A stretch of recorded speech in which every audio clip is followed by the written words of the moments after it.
이번 4.29 재보선은 무엇보다 야권 변화의 필요성을 여지없이 드러냈습니다. 야권의 심장, 광주의 선택을 받은 천정배 의원을 직접 모시고 야권에 대한 문제, 또 앞으로의 정치적 행보에 대한 이야기 들어봅니다. 안녕하십니까? 예, 안녕하세요. 천정배입니다. 네, 축하드린다는 말씀은 많이 들으셨겠지만 축하드리겠습니다. 예, 감사합니다. 네. 열심히 하겠습니다. 저는 가장 궁금했던 게 처음에는 이제 어떻게 보면 광주의 선택을 받을 수 있을까를 고민하고 내려가셨을 건 분명할 것 같은데 어느 순간 내가 광주의 선택을 받겠다 이런 생각을 좀 하셨는지요? 예, 선거가 늘 그렇게 처음부터 꼭 자신 있는 건 아니지만 네. 예, 그러나 광주의 민심의 흐름은 좀 명확하게 읽을 수가 있었습니다. 그래서 제가 선거 끝나고도 당선 소감으로 첫 마디가 위대한 광주 서구민들의 승리입니다. 네. 저는 그 여러분의 뜻을 그저 따르고 대변했을 뿐입니다 하는 말씀을 드렸습니다. 그게 이제 제 솔직한 심정입니다. 그래서 예. 광주에는 어떤 의미에서는 지금의 새정치민주연합의 문제라든가 지도부의 문제 훨씬 이전에 말하자면 20, 30년 전부터 어떤 일당만을 무조건 찍어줘서 시쳇말로 막대기만 세워놔도 당선을 시켜주는 그런 관행이 계속되면서 광주 시민들의 선택권이 박탈됐다. 그러면서 그 광주 정치가 시민들하고 거리가 멀어져 버렸다. 시민들을 대변하고 시민들의 정치적 요구를 제대로 좀 수용하고 이런 일이 이제 없어졌다. 이런 인식을 오래전부터 갖고 계신 것 같습니다. 예. 근데 그것이 이번에 좀 폭발적으로 이제 드러났다고 볼 수 있지요. 어떻게 보면 지금 새정치민주연합이 광주의 마음을 제대로 대변하지 못하고 있는 정당이다라는 그런 생각을 좀 받으셨군요. 예, 그렇습니다. 작년에도 그런 사실은 작년에 그 이정현 의원의 당선이 조금 다른 곳이지만 호남의 네. 다른 쪽이지만은 어쨌든 심지어는 새누리당까지도 선택을 받았지 않아요? 예, 그런 일이 있었고 또 공교롭게도 그 같은 이정현 의원이 그 지난 3년 전 총선 때는 광주 서구을 바로 제 지역구에서 새누리당으로 출마해서 거의 40% 득표를 한 그런 일들이 있었습니다. 예. 예. 근데 이제 그런 민심의 흐름을 결국 새정치민주연합이 이번에 읽지 못하고 있었던 거지요. 광주 분들은 되게 알고 있었던 거를 당만 모르고 있었던 거 아닌가 생각합니다. 네. 천정배 의원께서는 그 전에 이제 새정치민주연합에 몸을 담고 계시지 않으셨습니까? 예. 그런데 나가시게 된 이유가 이런 민심의 흐름을 못 읽을 것이다 라는 부분을 몸으로 느껴서 그렇습니까? 아니면 일부에서 말하는 것처럼 어떻게 보면 공천에서 몇 번 배제되는 부분이 있어서 그 부분이 좀 더 컸던 겁니까?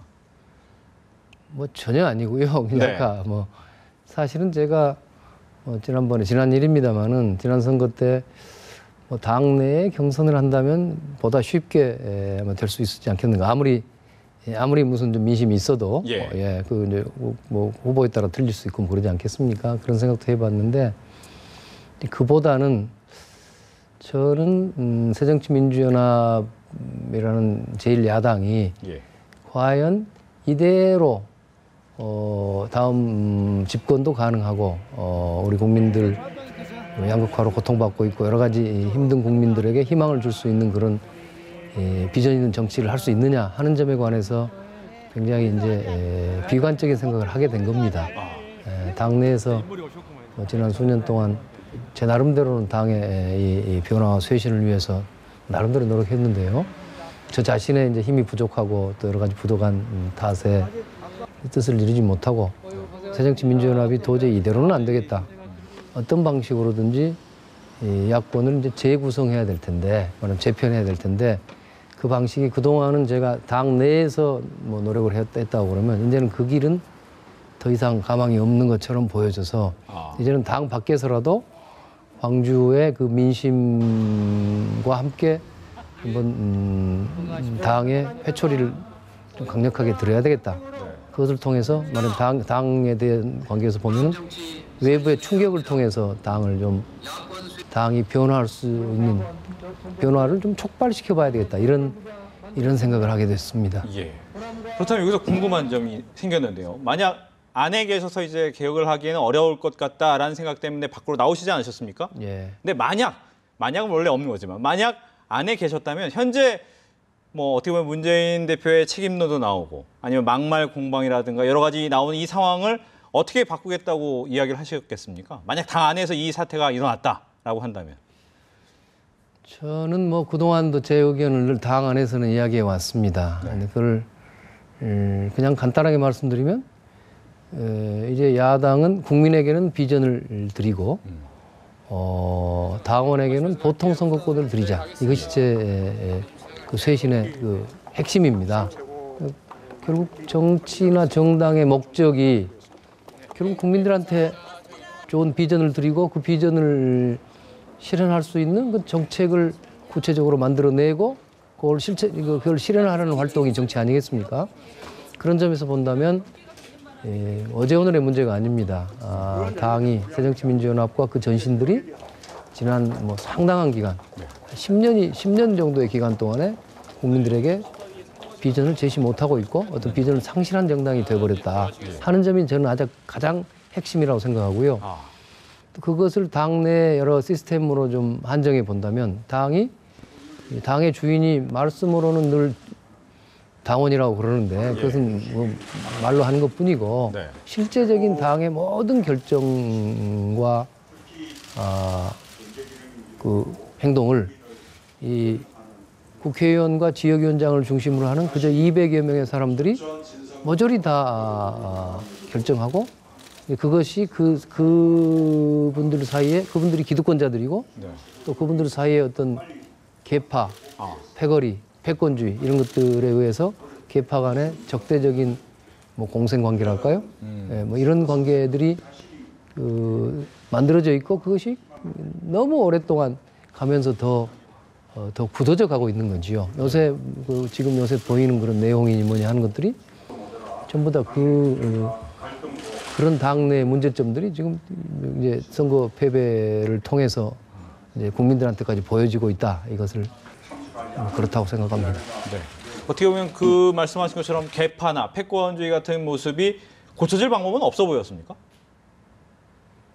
이제 결국 그것이 기득권을 내려놓는 것이고, 아까 기득권자라고 제가 말씀드렸지 않습니까? 200여 명의 국회의원과 지역위원장인데 이분들이 가진 이 권한을 모든 결정권을 그걸 회수해서 당원들한테 좀 돌려주자. 이것이 아까 제가 당원에게는 보통 선거권입니다. 그러니까 예컨대 지난 그 전당대회를 생각해 보면은 문재인 대표와 박지원 대표 사이에 굉장히 치열한 경쟁이 있었지 않습니까? 그렇죠. 그러나 그 경쟁은 사실은 제가 보기에는 당내 기득권자끼리의 경쟁이라고 볼 수 있습니다. 그분들이 기득권자라는 게 아니라 선거권자들이 기득권자를 중심으로 편제돼 있지요. 전 당원이 다 투표한 거 아니잖아요. 거기에 지역위원장 중심으로 짜여져 있단 말이에요. 그래서 그렇게 만들 게 아니라 예컨대 지금도 당에 얼마 남아있는지 모르겠지만 당비내는 당원이 수십만 명이 있을 겁니다. 그 수십만 명이 다 직선으로 뽑자 이겁니다. 당대표를. 뭐 당대표뿐만 아니라 모든 당직자도 그렇게 풀뿌리 당원들이 직선으로 뽑고 당의 주요 정책, 당이 나아갈 뭐 방향이나 비전, 노선 이런 것도 중요한 것은 다 그 당의 주권자라고 할 수 있는 풀뿌리 당원들이 직접적으로 관여하고 참여해서 뽑을 수 있는 그런 획기적인 당내 민주주의가 실천되지 않는다면 그 무슨 그런 아까 뭐 개파라든가 패권주의라든가 이런 것들이 극복될 수 없을 것 같다 이런 생각이 듭니다.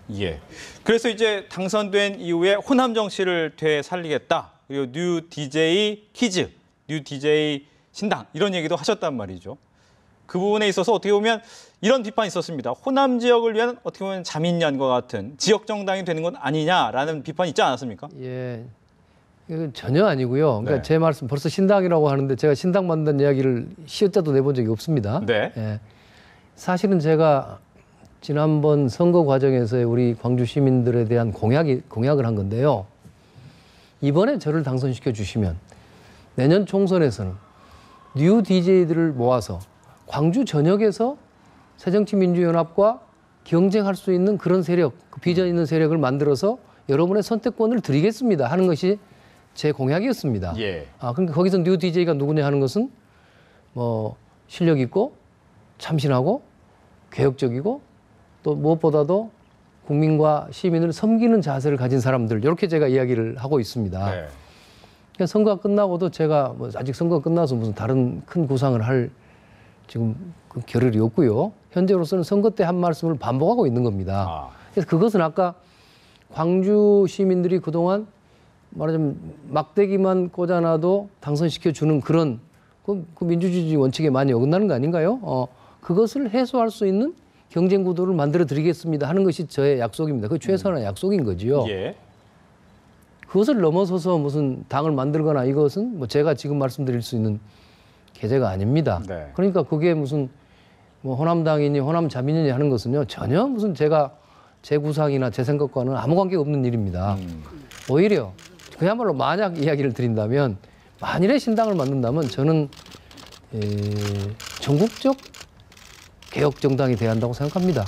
예, 전국적 개혁 정당이 돼야 될 것이고 뭐 그것이 호남에서 선도할 수는 있겠죠. 왜냐하면 그것이 뭐 뭐니 해도 우리나라의 어떤 민주주의와 개혁의 선도적 역할은 호남에서 해왔고 지금도 그렇다고 생각합니다. 그런 점에서 호남에 선도할 수는 있지만 호남에 뭐 머무르거나 호남에 기득권을 지키거나 호남의 패권을 뭐 무슨 주장하거나 호남이 무슨 패권을 주장할 만한 힘이 있나요?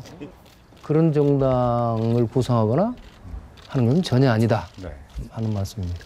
뭐 지금 말씀하신 대로라면 내년 총선에서 그나마 호남 지역의 뉴 DJ 키즈를 모아서 어떻게 보면 새정치민주연합과 선택권을 줄 수 있는 사람을 한번 같이 일해볼 사람들을 모으겠다라는 내용으로 들리는데 그렇습니다. 문제는 그렇게 된다면 새정치민주연합이 선택될 여지가 줄어들고 즉 분열이 되면서 오히려 새누리당 쪽으로 훨씬 더 힘이 실리는 결과가 될 것이다라는 비판도 있을 것 같습니다. 전혀 그렇지 않죠. 이번 선거 결과를 보시면 알잖아요.